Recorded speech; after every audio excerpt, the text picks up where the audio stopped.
अगर आप जबान दे दिए तो किसकी मिल्कियत पे जबान दे रहे हैं आप? आपकी जाती मिल्कियत है वक्फ बोर्ड। कुछ लोगों का बोलना है, अब जिन्होंने उनको रिकमेंड किया है कि 2013 और 18 में उनकी मेहनत से ही कांग्रेस आई, मिनिस्टर बनाना था उनको। अनवर बादशाह साहब क्या कहते हैं? चितलदुर्ग में कई लोगों से हमारी बात हुई और कई लोग आए भी, मिले भी, बात भी किए। उन्होंने कहा कि कम से कम 2.5 एकड़ से 1.5 एकड़ से 2.5 एकड़ तक जमीन इन्होंने, अनवर बादशाह साहब ने कब्जा कर रखी है। यहां उनका घर बना है और कॉलेज भी बना है यहां। और एक साहब जो अपने आप को बहुत मोतबर समझते हैं, वो बहुत मुक़द्दस समझ के उनको जहां कहीं भी जाते हैं उनको लेके जाते हैं। उनकी तो लैला मजनू की दास्तान सुनने की है। LH में एक कमरे में बैठ के एक कोठरी, एक साजिश करके मिनिस्टर पर दबाव लाकर कि फलां को मेंबर बनाए, फलां को मेंबर बनाए। नाज़रीन अस्सलामु अलैकुम वरहमतुल्लाहि वबरकातुहू। जैसा कि आप लोग जानते हैं कि कर्नाटक में इस वक्त वक्फ बोर्ड और उसके अंदर होने वाली नाइंसाफ़ियों और इस वक्त के जो वक्फ के या अक़लियतों से जुड़े हुए एक वज़ीर हैं, उनकी जानिब से लिए जाने वाले गलत फ़ैसलों पर लगातार पूरे मुसलमान नाराज़ नज़र आ रहे हैं। उन पर इल्ज़ाम लग रहे हैं कि वो मनमानी कर रहे हैं। वक्फ किसी की प्रॉपर्टी नहीं है, वक्फ यहाँ के पूरे मुसलमानों की प्रॉपर्टी है। कम से कम दूसरों से मशवरा लिया जाए। जो पहले लुटेरे थे उन्हीं लुटेरों को दोबारा लूटने का मौका फराहम किया जा रहा है। किसी से राय मशवरा नहीं लिया जा रहा। वादे करने के नाम पर लोगों को चेयरमैन और अपने मकसद के बराबर करने के लिए जो अपने अपने लोगों को मुख्तलिफ जो अक़लियतों के अलग अलग शोबे होते हैं उसमें जोड़ करके अपना मुनाफा या अपना मकसद या अपना मतलब पूरा किया जा रहा है। एक और प्रेस कॉन्फ्रेंस आया है जिसमें जो है मुख्तलिफ जो समाजी कारकुनान हैं, बल्कि कांग्रेस पार्टी से ही जुड़े हुए लीडरान हैं, वो इस वक्त अपनी ही पार्टी के एक वजीर पर इल्ज़ाम आयद कर रहे हैं कि वो अपनी मनमानी कर रहे हैं। किसी इंसाफ पसंद सही लोगों को वक्फ बोर्ड में हो या अक़लियती शोबों में कहीं पर भी जो है लाया नहीं जा रहा है, जिसकी वजह से अवाम जो है बहुत नाराज़ हैं। क्या इसीलिए हमने आपको वोट दे करके लाया था कि आप अपनी मनमानी करें और लोगों के जो है इन तमाम चीज़ों को आप लूट करके खाएं? ऐसे इस तरह के सवालात किए जा रहे हैं। इस प्रेस कॉन्फ्रेंस में कौन किसने क्या कहा आप खुद सुन लें, इसकी हकीकत आप लोगों के सामने आ जाएगी। मुझे इजाज़त दें। अस्सलाम वालेकुम रहमतुल्लाहि व बरकातुहू। आज की इस प्रेस कॉन्फ्रेंस में मैं आप सबका जो है खैर मक़दम करता हूँ। आज की ये अहम प्रेस कॉन्फ्रेंस कर्नाटक में कांग्रेस की हुकूमत आने के बाद इलेक्शन के दौरान मुसलमानों ने जिस जोश व खरोश के साथ कांग्रेस को वोट दिया और ये हुकूमत बनी। हुकूमत बनने के बाद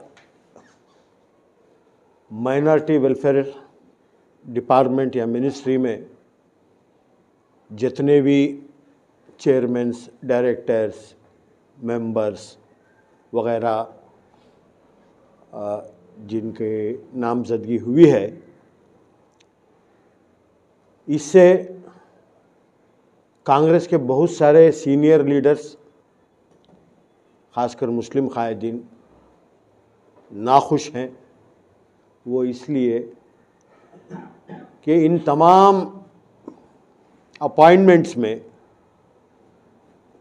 किसी भी सीनियर लीडर या MLAs के साथ तबादला ख्याल नहीं हुआ, डिस्कशन नहीं हुआ। अपनी मर्ज़ी से जो है 2-3 लीडर्स ये अपॉइंटमेंट्स किए हैं। अब 17 तारीख को कर्नाटका स्टेट बोर्ड ऑफ वक्फ की चेयरमैन इलेक्ट करने की एक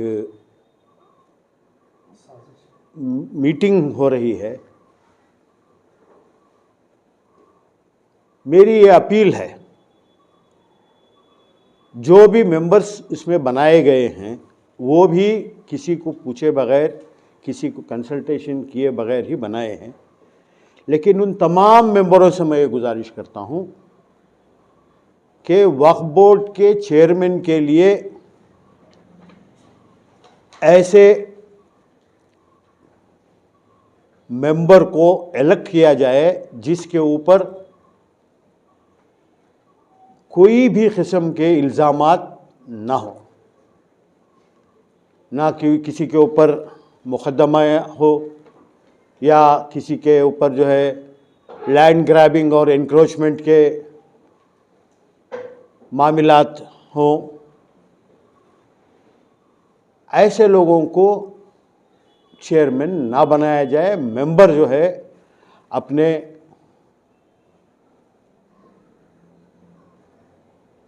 अल्लाह को हाजिर नाजिर रख के अपने ज़मीर को देख के जो है वो अपना वोट दे और अच्छे चेयरमैन को बनाए, वरना जो है अवाम में एक गलत पैगाम जाएगा।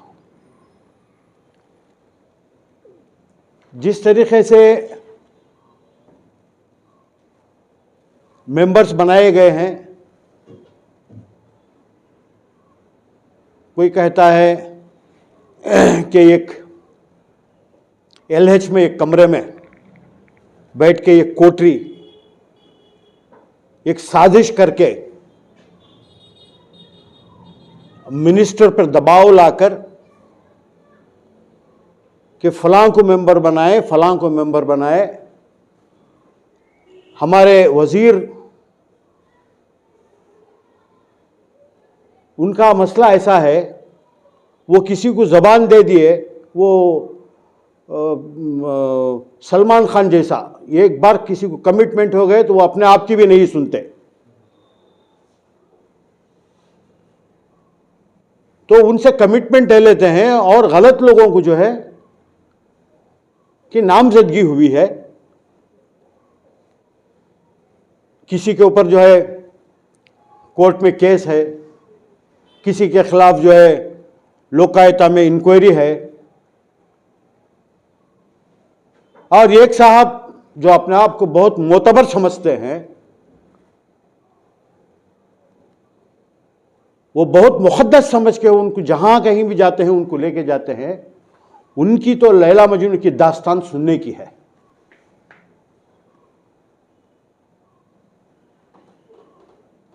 माइनॉरिटी कमीशन चेयरमैन बनाए, उनके ऊपर इतने इल्जामात हैं। उनका माइनॉरिटी कमीशन क्या है? अक़लियतों की फलाह बहबूदी के लिए बनाया गया है, अक़लियतों के साथ इंसाफ करने के लिए बनाया गया है। वहां जिनको चेयरमैन बनाया गया है वो अपने सगे भांजे के साथ जो है इंसाफ नहीं कर रहे हैं, दूसरों के साथ क्या इंसाफ करेंगे वो? आज जो है ये, क्योंकि 17 तारीख को बोर्ड का इलेक्शन होने जा रहा है चेयरमैन का, हम सभी से गुजारिश करते हैं, गलतियां की है, सुधारने का वक्त है। कम से कम चेयरमैन ऐसे आदमी को बनाइए जिसके ऊपर कोई एलिगेशंस ना हो। 17 तारीख के बाद इतना हमको बोलना है और आवाम के सामने कोई चीज़ें लानी है। ये नेटफ्लिक्स की सीरियल जैसा है, सीजन 1 का एपिसोड 1, एपिसोड 2, एपिसोड 3 ऐसा आने वाला है। तो इन तमाम चीज़ों को जो लोग आज इख्तिदार में हैं, जिनका वक्त अच्छा चल रहा है, ये कभी भी वक्त ऐसा नहीं रहेगा। वक्त का मिजाज कब बदले किसी को नहीं पता। इख्तिदार का गलत इस्तेमाल ना हो और वक्फ बोर्ड के जो मेंबरान बनाए हैं वही गलत है। आगे चलकर उसके बारे में हम बताएंगे 17 तारीख के बाद, मजीद जो है आपको अशरफ साहब बताएंगे। लेकिन इतनी ही गुजारिश है कि चेयरमैन किसी को भी बनाए, जो मेंबरों में अब जो बनाए गए हैं उसमें कुछ अच्छे मेंबर्स भी हैं जिनकी अच्छी इमेज है, पब्लिक में उनकी इमेज अच्छी है। ऐसे किसी मेंबर को जो है वक्फ बोर्ड का चेयरमैन बनाना चाहिए, ना कि किसी एनक्रोचर को या ना उनके खिलाफ जिनके खिलाफ कोई केसेस हैं, ऐसे लोगों को ना बनाएं। का नाम लेना चाहेंगे आप? किस लिए? जो आप बता रहे हैं कि अच्छे मेंबर्स हैं, तो कौन है? अच्छे मेंबर जो बनाए हैं उनको मालूम है कि अच्छे कौन है, बुरे कौन है। बुरों को अलग कर दीजिए, बाकी के अच्छे ही हैं। किसके ऊपर क्या एलिगेशन है उनको मालूम है। अब किसी को मेंबर बनाए कोई लोग, जाके जो है किसी एक लीडर से पूछे तो बोले नहीं नहीं नहीं मेरा कैंडिडेट नहीं है, मैंने ही दिया, सीएम का कैंडिडेट है। यह गलत बात है। हर बात अगर सीएम के ऊपर डाल रहे हैं, मैं एज ए बहैसियत vice president Karnataka Pradesh Congress committee मैं खुद नाराज हूं। हम लोग जो है हमारे, अरे क्या है भी, कितने सीनियर लीडर्स हैं, 40-50 साल हम कांग्रेस में हैं। हमारे से राय मशवरा नहीं करना चाहिए इनको कि किसको, आप किसी को भी बनाइए, जिनको भी आप बनाए उन्हीं को बनाते हैं, लेकिन हमारे से मशवरा करते हैं ताकि कल हमें किसी को फोन करें, बताएंगे भी ये काम है करो, तो वो क्या बोलेगा, तुम्हारा क्या रोल है इसमें, मुझे फलाना आदमी ने बनाया, उन्होंने बनाया, मैं उनकी सुनूंगा, आपकी क्या सुनूंगा। अब जिनको भी बनाया गया है कांग्रेस में, उनका क्या कंट्रीब्यूशन है। ये बात कही जा रही है कि मुस्लिम लेजिस्लेचर फोरम की मीटिंग में डिस्कस, बिल्कुल गलत बात है, बिल्कुल गलत बात है। मैं आप तमाम को बोल रहा हूं, आप जाके उन एमएलए से पूछिए कि किस किस से पूछ के बनाया गया है। आपको एमएलए पता नहीं क्यों वो जो है इस खामोशी इख्तियार की हुई है। ये ऐसे ही हालात रहे तो 2028 में इसका नतीजा भुगतना पड़ेगा। कौम बहुत गहरी इससे देख रही है भाई क्या हो रहा है। आप कैसे लोगों को हमारे ऊपर मुसल्लत कर रहे हैं, टेंटेड लोगों को लाके आप बिठा रहे हैं और कह रहे हैं कि यही आपका लीडर है। ये ऐसे नहीं होने वाला है। इससे पहले जो लीडर्स थे ऐसा नहीं किए। आप करिए, सबको बुलाइए। क्या एमएलए एमएलसी वो उन्हीं का है क्या, पार्टी पूरी उन्हीं की है। हम सब किस लिए हैं फिर? हमसे किसी ने कभी पूछा है? माइनॉरिटी कमीशन के लिए जब यू निसार अहमद का नाम आया, हाईकमांड से डायरेक्शन आया कि नहीं उनका ऑर्डर रोक दियो, वही शाहिद अहमद को बनाना है। जैसे ही मालूम हुआ इन लोग लेके जाके रातों रात उनको इमीडिएटली चार्ज दिला दिया। क्यों? वही शाहिद अहमद कांग्रेस के लिए काम नहीं किए क्या? उनको नहीं बनना चाहिए? क्या खिदमत है वो यू निसार अहमद के? 2000, अब कुछ लोगों का बोलना है, अब जिन्होंने उनको रिकमेंड किया है कि 2013 और 18 में उनकी मेहनत से ही कांग्रेस आई, मिनिस्टर बनाना था उनको, उन्हीं की वजह से कांग्रेस आई है। तो क्या है? और उन्होंने अपने आप को इतने ईमानदार आदमी समझते हैं, उनकी ईमानदारी है। अब उनके भांजे के साथ, उसकी भांजे के पास उनका नाम यू निसार अहमद नहीं, हिबा निसार अहमद होना चाहिए। उनके जितने भी जायदाद हैं पूरे हिबे से आए हैं उनको। मान्यता टेक पार्क में जो रहते हैं वहां 50-80 का साइट है, उसकी कीमत 2012 में कब रजिस्टर हुई इनके नाम पे? जून के महीने में रिटायर्ड होते हैं 2012 में, अगस्त के महीने 2012 में वो साइट इनके नाम पे रजिस्टर होती है। उसका कंस्ट्रक्शन जो है 2011 में शुरू होता है। 2013 में रिटायर्ड होने के बाद वो घर को जाते हैं। उस वक्त उस साइट का रजिस्ट्रेशन वैल्यू 1,35,00,000 थी, 12 लाख में रजिस्टर कराए हैं। कैसे भाई? कौन साहब हैं जो इनको दिया था? सैयद नजमुल हसन रजवी, उन्होंने इनको 12 लाख में वो दे दी। अब उसके भी डॉक्यूमेंट्स आने वाले हैं, आने के बाद वो भी मजीद आएगा। उनको वो घर कैसा आया, 11,000 स्क्वायर फीट जमीन जो है उनकी बनशंकरी में कहां से आई, विक्टोरिया लेआउट में उनके यह है। उनका भांजा जो बोल रहे हैं HBR में साइट नंबर 11, वो भांजे के पास से इनको हिबा हुआ है। बाजू 12 नंबर की साइट इनके साले इनकी बीवी को हिबा देती। पूरे प्रॉपर्टी सच बनशंकरी में उनके सास इनके वाइफ को हिबा देती, विक्टोरिया लेआउट में इनके साले इनको हिबा देती। पाप बेचारे कैसे ही देखो इतने ये खुश नसीब है, उनका सगा भाई बहन कोई नहीं दिया इनको। ज्यादातर साले यही 21 वो सलीम के पास जबरदस्ती वो भी करा लिए। ऐसे लोगों को तुम्हें हमारे ऊपर मुसल्लत कर रहे हैं क्या? हमें उनसे माइनॉरिटीज़ का प्रोटेक्शन हो सकता है इनसे। ये एक सिर्फ बोला हूँ मैं, आइंदा उसके जो कागजात हैं पूरा आएंगे, उसके साथ हम आएंगे। सिर्फ उनका नहीं, वक्फ बोर्ड में जो मेंबर्स बनाए हैं, मैं जो बोला ना आपको, ये सब लोगों की जो है मामलात अवाम के सामने लाना पड़ेगा। आइंदा तुम्हें ऐसे लोगों को लेकर आते रहे तो कई को रहना हमें सब पार्टी में। तो मेरी ये इस बार ये गुजारिश है कि वक्फ बोर्ड के चेयरमैन के लिए बेदाग जो भी है, हम किसी का नाम नहीं लेना चाहते, 2-3 लोग हैं उसमें अच्छे हैं, और अच्छे भी हैं, उन्होंने भी इनको सरेंडर हो गए, सब लोग भी हैं, इन लोग किसे बोलती उनको हाथ उठाने वाले। अरे तुम्हें एक्स मेंबर बार काउंसिल के लेती, राज्यसभा में किस लेती, कई को नहीं, और एक लोकसभा राज्यसभा के एक्स एमपी को नहीं लिया कैटेगरी में। एक एमपी आ सकता था, एक मेंबर बन सकता था, एक सीनियर आदमी आ सकता था, कोई भी आ सकते थे। कितने ही है राज्यसभा रिटायर्ड एक्स एमपी कितने हैं हमारे पास। लोकसभा कोई नहीं है, राज्यसभा के ही क्यों नहीं लिया भाई। अब ये खबर सुनने में आ रही है कि अनवर बादशाह जो है वक्फ बोर्ड के चेयरमैन हो सकते हाँ, हैं। मैं बोल रहा हूं तुम्हें, कोसे पाशा को बनाओ, बादशाह को बनाओ, हमना वो नहीं है, लेकिन उसे बनाओ जिससे के खिलाफ कोई भी मामलात पेंडिंग नहीं हो। जैसे कि लोकायता में किसी का ना हो, कोई एनकोचर को, कोई लैंड ग्राबर को तुम्हें बना रही हो बोले तो क्या करना हमें, बोले ना एलएच में बैठ के है ना, एक स्कीम चल रही है कहते कहां क्या प्रॉपर्टीज हैं, कैसा लेना बोलकर। इसे बिल्कुल अगर इंसाफ से जाएं तो मैं बोलता हूं बिल्कुल सही इलेक्शन होना, सही आदमी आना, वरना 17 तारीख के बाद जो है एक एपिसोड पहला सीजन शुरू करते।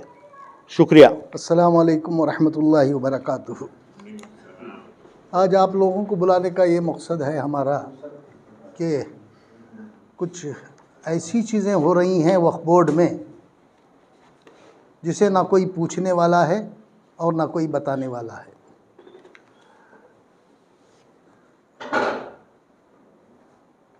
अभी 2 दिन के बाद 2 दिन में जो है ना वक्फ बोर्ड के चेयरमैन का इंतखाब होने जा रहा है।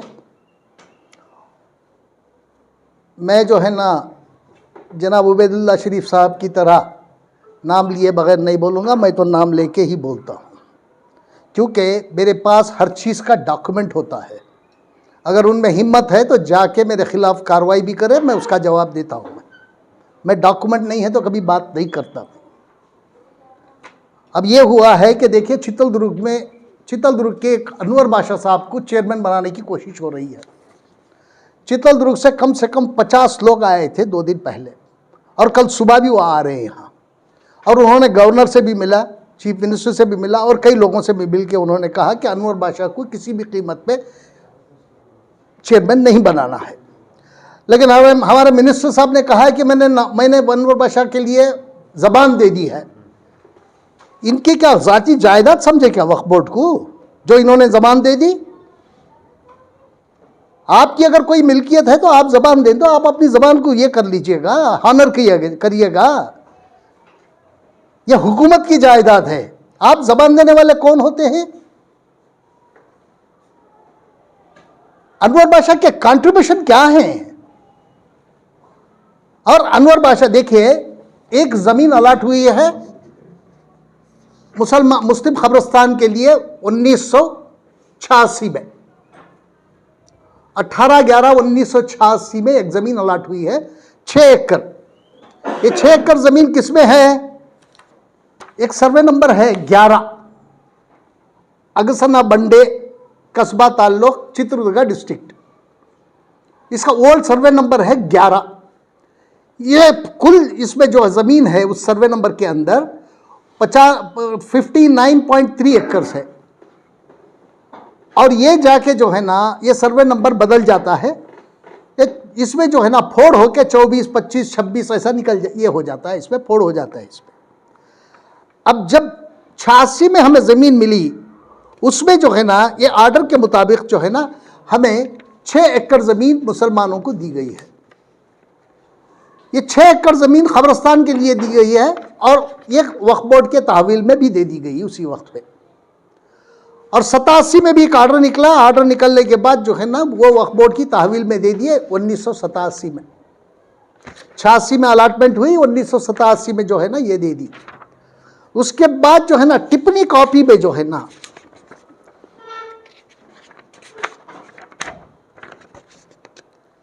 ये सर्वे स्केच है उस जमाने का, ये उसकी टिप्पणी कॉपी है।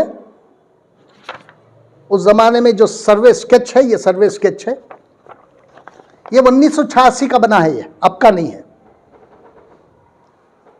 और उसके बाद एक रिपोर्ट बनाते हैं, जब ये चेयरमैन होते हैं पहली दफा, उस दिन पे जो है ना हमारी जमीन यहां है, ये हमारी जमीन है ये, और ये सर्वे नंबर 24 है, ये 25 है, ये 23 है। ये जो है ना हिंदू भाइयों को दी गए मशान के लिए ये जमीन, ये जब का सर्वे ये है, स्केच है। ये 59 एकड़ का जो है ना ये पूरा जो है ना ये लैंड का ये है स्केच है। इसमें से यहां हमें जो है ना 6 एकड़ जमीन दी गई है। अनवर बादशाह साहब क्या कहते हैं, चितलदुर्ग में कई लोगों से हमारी बात हुई और कई लोग आए भी, मिले भी, बात भी किए। उन्होंने कहा कि कम से कम 2.5 एकड़ से 1.5 एकड़ से 2.5 एकड़ तक जमीन इन्होंने अनवर बादशाह साहब ने कब्जा कर रखी है। यहां उनका घर बना है और कॉलेज भी बना है। यहां जो एनक्रोचर है आप उसको जबान देते हैं। जनाब जमीर अहमद खान साहब, आपकी जाती मिल्कियत है वक्फ बोर्ड, अगर आप जबान दे दिए तो किसकी मिल्कियत पे जबान दे रहे हैं आप? और इसके बाद ये लोग जो है ना सर्वे कराते हैं, वक्फ बोर्ड से कुछ लोग जाके सर्वे कराते हैं वहां, और सर्वे कराने भी नहीं देते, वहां गड़बड़ कराते हैं ये लोग। कौन? अनवर बादशाह के लोग।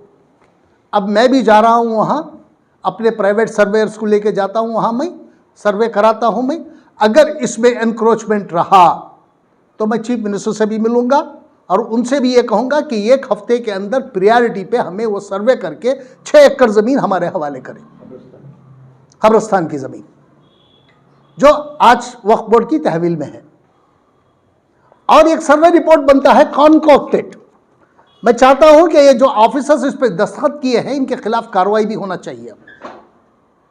अगर वहां एनक्रोचमेंट इनकी जमीन में मिल गया, अब कुछ लोगों का कहना था कि जब इन्होंने कंपाउंड के लिए खुदाई करा रहे थे तो उसके अंदर जो है ना हड्डियां मिले करते। हड्डियां किस में कहां मिलते हैं? कब्रिस्तान में ही मिलते हैं। इसका मतलब यह हुआ कि आप एनक्रोच करें ही जमीन कब्रिस्तान की। जहां तदफीन हो रही है वहां की जमीन को आपने एनक्रोच किया है, इसलिए आपके इसमें कंपाउंड डालने के इसमें ये निकल रहे थे, हड्डियां निकल रहे थे। तो इनको पूछने वाला कोई नहीं है, अपनी मनमानी करते हैं। क्या इन्होंने वक्फ बोर्ड कब ये किया, भला किया?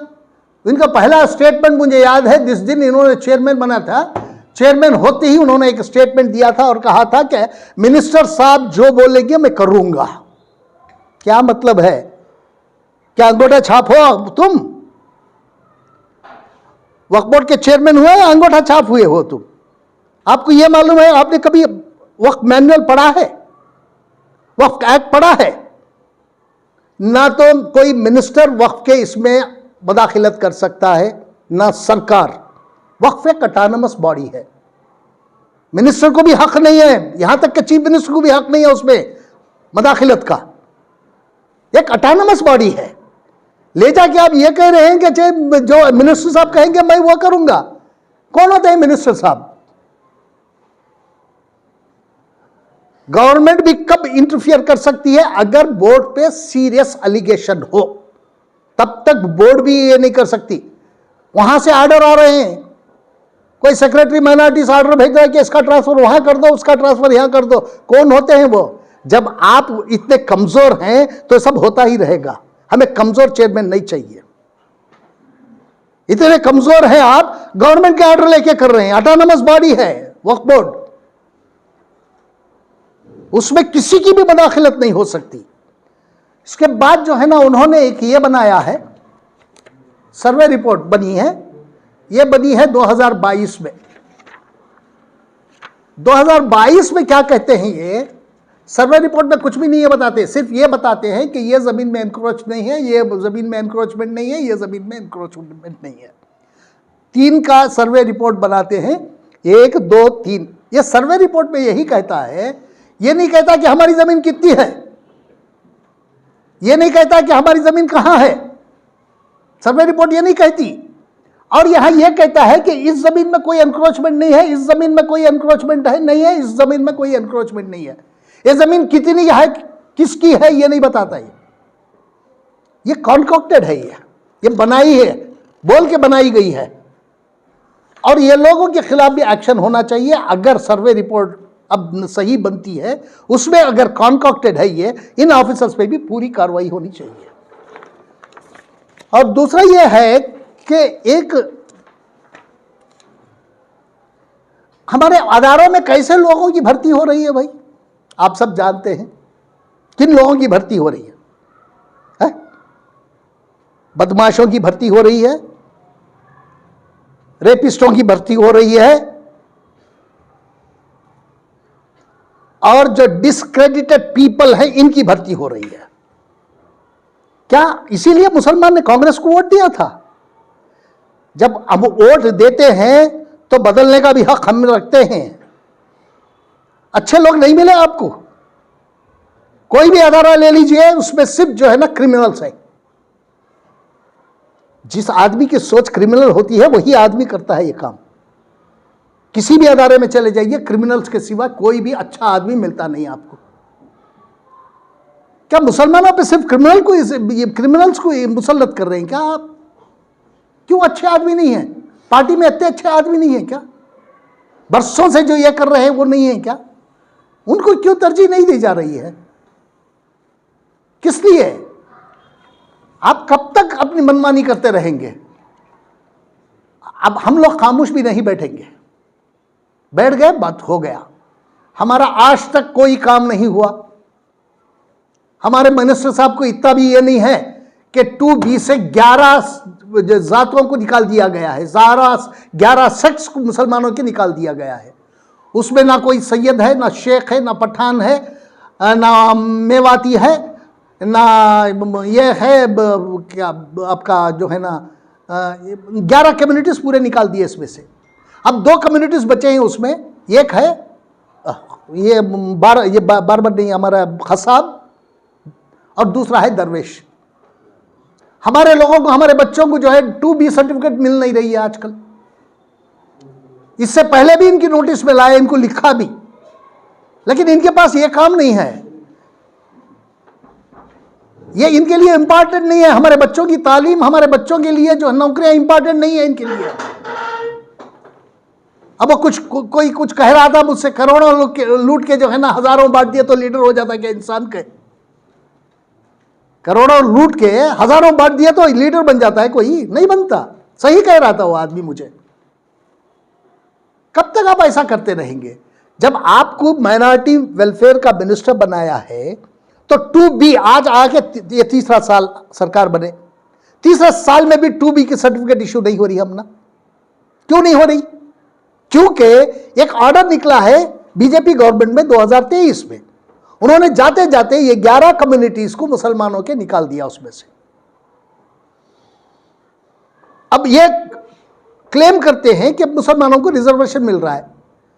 मुसलमानों को रिजर्वेशन क्या? जब तक आप 2B सर्टिफिकेट इशू नहीं करेगा तहसीलदार, आपको कोई रिजर्वेशन मिलेगा नहीं। जब आपको सर्टिफिकेट ही नहीं मिल रही है तो आपको रिजर्वेशन कहां मिल गया? ये इनके दिमाग में जाती नहीं है। कुछ पढ़े लिखे रहे तो ना कोई लोग वहां दिमाग में जाती है सब बात।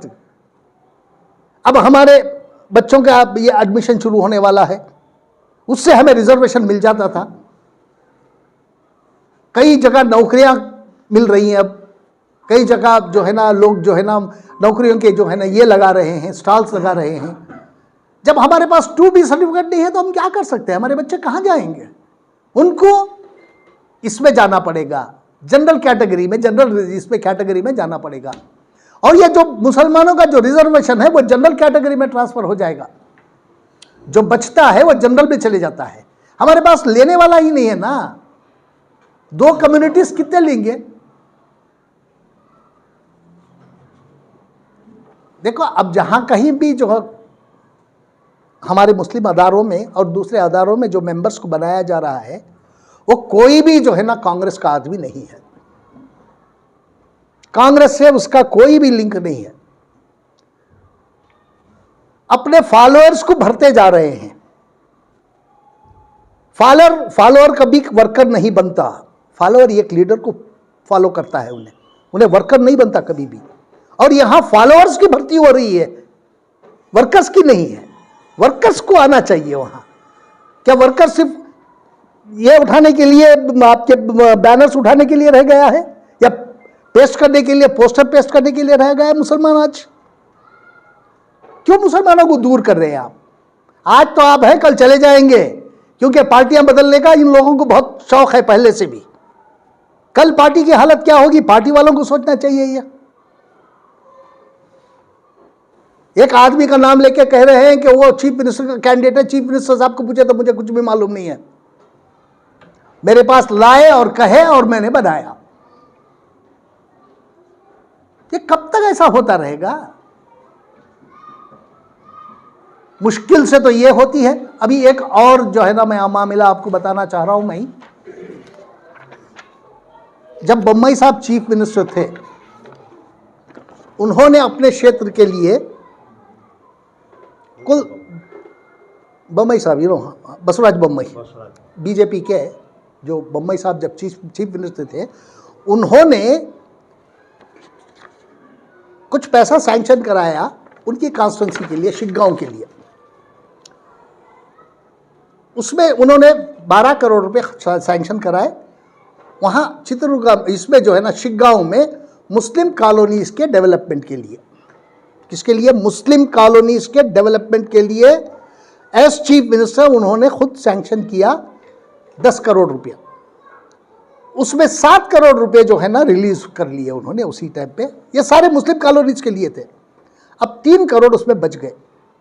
अब 3 करोड़ वो खर्च कहाँ होना है? उन्हीं की कॉन्स्टिट्यूंसी में जो मुसलमान वार्ड्स है, मुस्लिम वार्ड्स है, उसी में खर्च होना चाहिए ना। नहीं, हमारे मिनिस्टर साहब ऑर्डर कराते हैं, उस फंड को जो है ना चित्रदुर्ग ट्रांसफर कराते हैं 3 करोड़ को। ये डॉक्यूमेंट है मेरे पास। 3 करोड़ रुपये जो है ना चित्रदुर्ग के वार्ड नंबर 12, 13 और 14, 11, 12 और 14 को जो है ना ट्रांसफर कराते हैं। क्यों? वहां हमारे लोग नहीं थे। अब मजे की बात सुनिएगा, इन तीनों वार्डों में जो है ना पहले ही काम हो चुका है। इन तीनों वार्डों में पहले ही काम हो चुका है। यहां सारे रोड्स बन चुके थे। ये बने भी किसमें है? एक एमएलसी के फंड में। ऑलरेडी गवर्नमेंट का पैसा यूटिलाइज कर लिया इन एमएलसी के फंड में और बना दिया वहां। ये 3 करोड़ रुपए यहां से फिर रिलीज करा लिए माइनॉरिटी डिपार्टमेंट में लाके इसको, माइनॉरिटी डिपार्टमेंट इसको रिलीज भी कर दिया। रिलीज करते ही जो है ना इसका हिसाब भी नहीं, किताब भी नहीं है। यूटिलाइजेशन सर्टिफिकेट पुराने रोडों पे देते हैं। ये किसका काम है? ये अनवर बादशाह साहब का काम है। ये खुद कंट्रैक्टर भी है। वो कॉलेज को उनके जाने के लिए रोड वो पहले ही किसी एमएलसी के नाम से जो है ना उनके फंड से ले लिया गया, बना दिया गया। अब ये पैसा गया कहां? 3 करोड़ रुपया। जो मुसलमानों की फलाह व बहबूदी के लिए जो इशू होता है, पैसा रिलीज होता है, वो पैसा वो हमारे तक पहुंचता भी नहीं है। इसे कोई पूछने वाला भी नहीं है। ये मेरे पास डॉक्यूमेंट है, मैं कॉन्कॉक्टेड बोल रहा नहीं है। मेरे पास डॉक्यूमेंट है और सरकारी डॉक्यूमेंट है मेरे पास।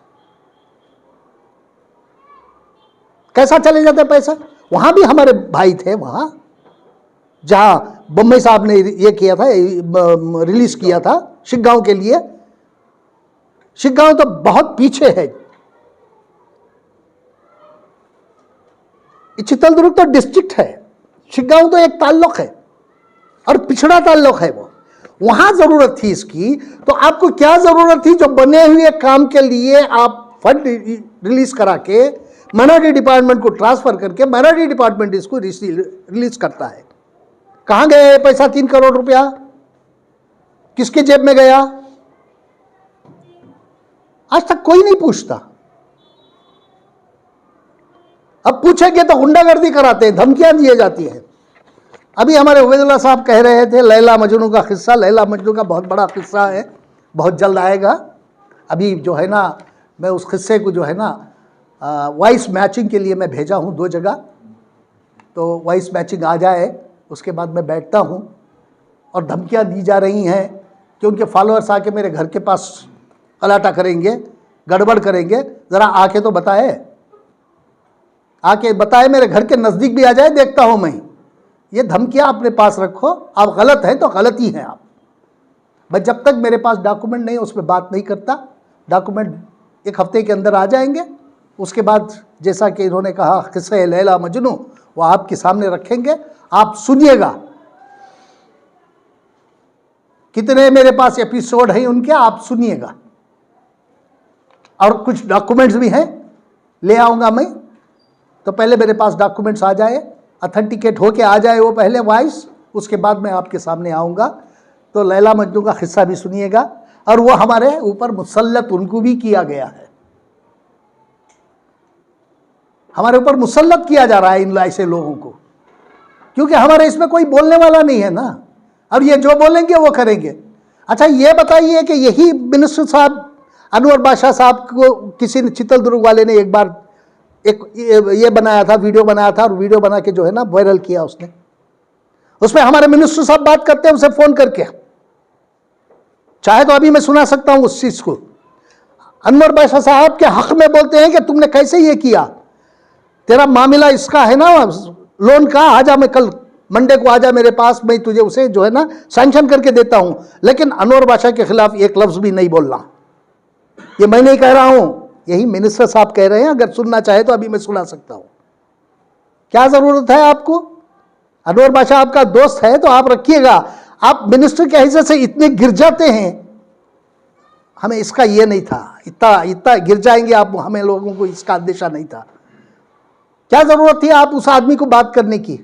आप ये कह रहे हैं कि तुम ये बदल, अपना स्टेटमेंट बदल, और उसको सिखा रहे हैं झूठ। क्या सिखा रहे हैं? बोल मैं किसी के बहकावे में आ गया था। है? शर्म नहीं आ रही आपको? सारी दुनिया सुनी वो, तब भी आप ले आ रहे हैं ऐसे आदमी को यहां। उस आदमी को बुला के कहते हैं कि मैं तेरा लोन सैंक्शन करके दे देता हूं। तो आप अपना वोट, जो वोट लिए हैं, मिनिस्टर का वोट लिए हैं, उसकी खिलाफ वर्जी कर रहे हैं आप। अगर कोई भी कोर्ट पे चले गया, जाके इसको कोर्ट किया, ये तो आपकी जबान ये है, इसका भी मैं ये करा रहा हूं, वॉइस मैचिंग करा रहा हूं मैं, इसका भी। इतना आसानी से छोड़ेंगे नहीं, मनमानी करना छोड़िएगा, अच्छे लोगों को लाइएगा। कोई भी बाजी चेयरमैन इस काबिल नहीं है इस समय। या तो कोई लूट के गया है, या तो बर्बाद करके गया है बोर्ड को, या तो किसी की चापलूसी करके जो है ना उसको खत्म करने की कोशिश करा है। नया आदमी लाइएगा, किसी को भी लाइए आप, नए आदमी को, जिसकी छवि साफ हो, जिसके दिल में खुदा का डर हो। आप लोगों को तो डर ही नहीं है ना, ये मेरा बनाया हुआ नहीं है ना। वो चितलदुर्ग वाले आप खुद बात कर रहे हैं, ये आपके लोग ही रिकॉर्ड करके दे रहे हैं। आपके लोग रिकॉर्ड कर, आप समझ गए होंगे, मेरे फॉलोअर्स सब मेरे साथ जो है ना बहुत इससे है बोल के, बिल्कुल ये गलत बात है। आपके लोगों ने ही मुझे कई तरह के डॉक्यूमेंट्स दिए हैं, कई फोटोज भी मुझे दिए हैं। और ये धमकियां उमकियां अपने पास रखो। मैं गली के गुंडों से डरता नहीं हूं, मैं इंटरनेशनल गुंडों को भी फेस करके आ गया मैं दिल्ली में। ये गली के गुंडों को मैं डरता वरता नहीं हूं। लेकिन जो भी करना है वक्फ बोर्ड के हक में करिएगा। वो अल्लाह की जायदाद है।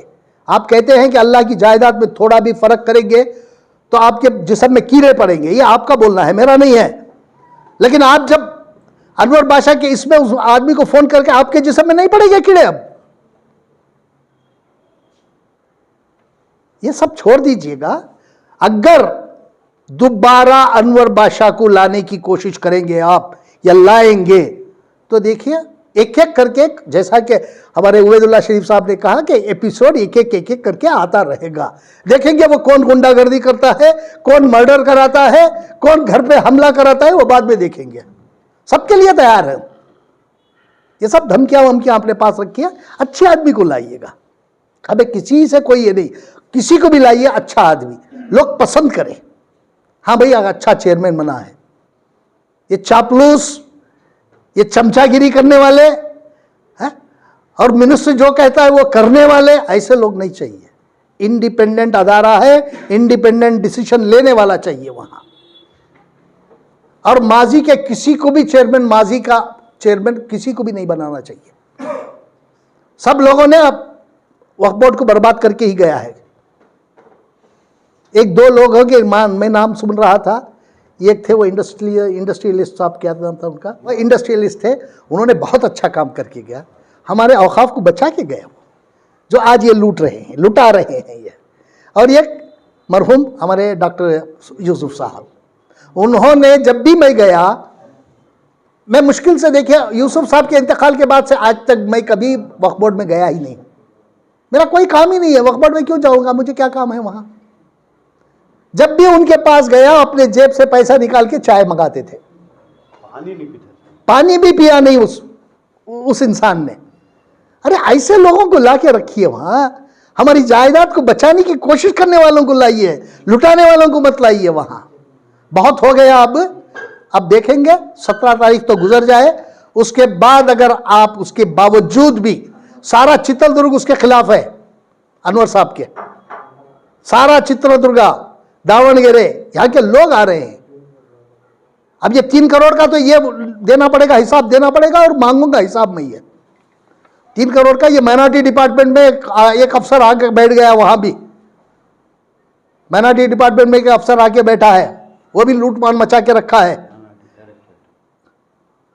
अब देखते हैं उसके। और सबसे बड़ी बात यह है कि यहां कहने की अगले इसमें जो है ना, शाहीन वाला मामला आएगा। आप लोग कह रहे थे ना खामोश क्यों हो गए, नहीं, शाहीन वाले में जो है ना, एक केस ऑलरेडी ये हो गया, रजिस्टर हो चुका है लोक आयुक्ता में, और ये केस आज या कल कुछ डॉक्यूमेंट मांगे हैं लोकपाल में, दिल्ली में भी एक केस उनके खिलाफ ये हो रहा। और 33 करोड़ रुपए सेंट्रल गवर्नमेंट से लाए ये पैसे, 33 करोड़ कहां चले गए वो पैसा, शाहीन वाले किसको ले गए। अब उसका मैं आगे इसमें बताता हूं। लोक आयुक्ता में केस रजिस्टर हो गया एक, और सिर्फ शाहीन ही नहीं है, शाहीन में 3 लोग हैं, 4 लोग हैं शाहीन के, और जो है ना सारा वक्फ बोर्ड है उसमें, पिछला सारे बोर्ड के मेंबर्स को भी उसमें जो है ना हमने पार्टी बनाया है, क्योंकि सब मिलके धांधली करे हैं वहां। अभी लोक आयुक्ता में हो गया कर्नाटक में, अब जो है ना लोकपाल में हो रहा है, वो कुछ डॉक्यूमेंट उन्होंने मंगाया है लोकपाल ने, अब वो 1-2 दिन में हम वो दे देंगे डॉक्यूमेंट उनको। देने के बाद जो है ना वहां भी रजिस्टर होगा। इनको ऐसे नहीं छोड़ेंगे। ये जो 80 लूट के जो ये शुरू किए हैं इन्होंने हिंदुस्तान भर में, लूटने के जो अदारे बनाए हैं, 80 इनका कहना था, 80 लूटने के अदारे बनाए हैं। क्या ऐसे लोगों को हम छोड़ेंगे नहीं है, इनके खिलाफ कार्रवाई करेंगे ही। अगर इनको इस कार्रवाई से बचना है तो फौरी तौर पर हमारे औकाफ की जायदाद पर जो कब्जा करके बैठे हैं उसे छोड़ दो। उसके बाद आपका जाती मामला हो जाता है, हमने बोलने का हक भी नहीं रहता तब। जब तक आप हमारे 4 प्रॉपर्टी बेंगलोर में कब्जा करके बैठे हैं, उनको फौरन छोड़ दो। अगर ना छोड़ने की इसमें बहुत बड़ी कीमत चुकानी पड़ेगी आप लोगों को।